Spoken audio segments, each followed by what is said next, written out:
Seorang pengangguran bernama Muhammad Ersa Faisal, 29 tahun diringkus di Treskrimum Polda Bali pada Selasa 30 Januari. Pasalnya, ia nekat mencuri tas, tabung gas, hingga bir di dua lokasi, daerah Badung dan Denpasar. Aksi nakal pengangguran asal Jakarta ini terekam kamera CCTV, sehingga kejadian tersebut juga menjadi viral di media sosial. Pengungkapan kasus tersebut berdasar laporan seorang pemuda berinisial IPAYB 23 tahun.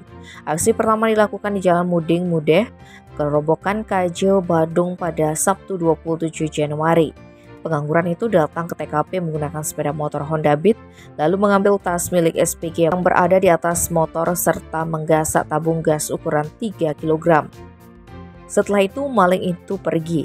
Ternyata aksinya tak sampai di situ, pria tersebut melanjutkan mencuri di Jalan Padang Sambian Klon, Denpasar sekitar pukul 11:07 WITA. Di sana, pengangguran yang beralamat di Kerobokan itu mengambil 1 krat bir Singaraja. Di Treskrimum Polda Bali yang menerima laporan pencurian yang viral ini lantas melakukan penyelidikan. Berikutnya, aparat memburu pelaku ke rumah kontrakan yang ditempatinya di Jalan Buluh Sari, Desa Kerobokan Kajo pada Selasa 30 Januari. Ersa pun dapat diringkus sekitar pukul 8:30 WITA.